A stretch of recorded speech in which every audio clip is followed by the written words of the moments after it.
here. What is the use of that huge screen? Yeah, so mainly it's used for teaching. We are selling the table to universities around the world.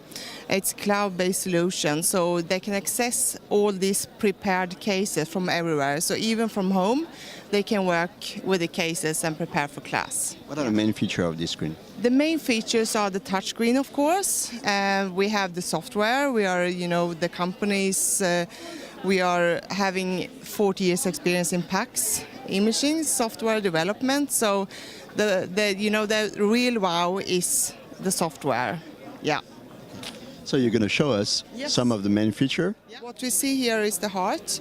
So what we can do from the 3D view, we are based on a regular, CT stack with this thin slices. What we can do is to remove the sternum to visualize the coronary arteries quite clearly. We can add labels, we can do measurements. We can change presets so that we can see the aortic valve very clearly. And as a student, it's really important to know to relate where the anatomical structures are in the 3D and compare it to the cross sections on the real CT scan. So just by double tapping, you can get the same tissue up on the cross sections on the left. You ask yourself a lot of questions. Why is the answer? Gail, your company has been using AI for a long time, and now you're moving to deep learning. Are you going further with that? So TerraRecon was always working on AI, as you said, like more automation and all of these different points. The reason why we are moving to deep learning now is because it helps us to actually build faster and better algorithm with more accuracy in a way that now we frame a question that AI deep learning can answer, versus before we had to do like a if-else statement to be able to answer a clinical question. So faster, better, and now we leverage the data that we are storing in a structured way to be able to learn from a clinical question. To be clear with radiologists, what is the main difference between AI and deep learning? Because there's a lot of confusion around that. So AI is the overall technique about, let's call it like a machine, a computer which can learn. And the level 1 of learning is just like creating like if-else statements, creating purely what everyone knows as an algorithm. And with deep learning is a way that you can just ask the algorithm, tell me where is a lung. Do there is a lung? If there is a lung, give me the segmentation. Do there is a tumor? What is the type of tumor? So you actually ask this question, and the algorithm will try to learn from the different data that you feed the algorithm with. And you just say, there is lung, there is lung, there is no lung. It learns, and then it can give you the answer because he actually learned from the data and from the labels that you provide to the algorithm earlier. What is the challenge of deep learning? What it could be a huge success or a huge failure? So the huge success of AI will be the AI that you are using every day. So we consider that the success will be when everyone uses AI without knowing it. Because for us, AI is a technique. It's not the end of the road. AI is used just to answer a question in a better way, in a faster way. And the big failure of AI will be that there is a lot of expectation today. People think that AI will change the world. It could be true, but it could be wrong. But we need to make sure that we control really the expectation of the people, and we actually don't go too far, because AI answers some questions, but not all of them.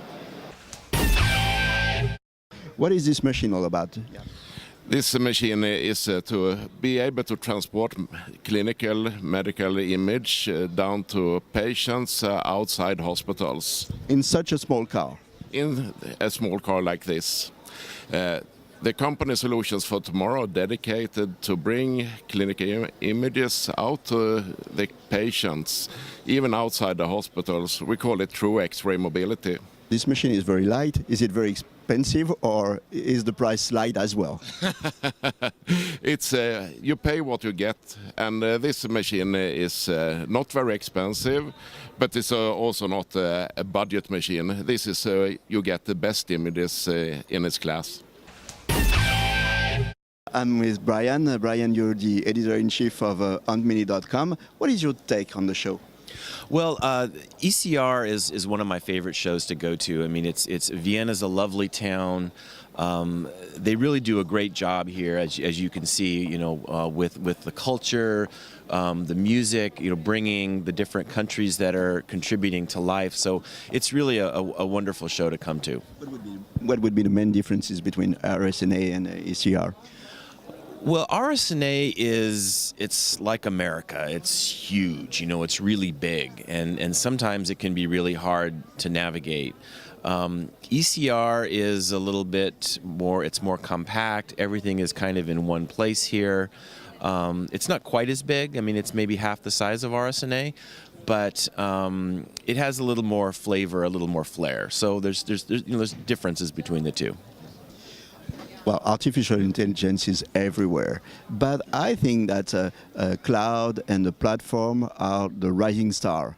I think you're right. I think that the similarities between the U.S. and between Europe right now are in the interest in artificial intelligence. And so when we were in Chicago, I think we talked a little bit about that and how AI was so important. That interest is carried over here into Europe.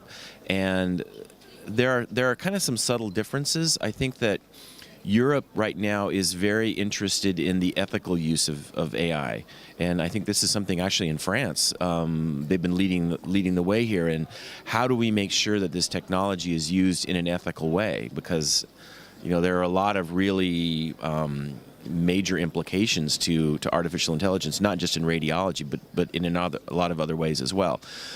Another common area is how is AI going to be used in clinical practice in radiology? So how do you get an app?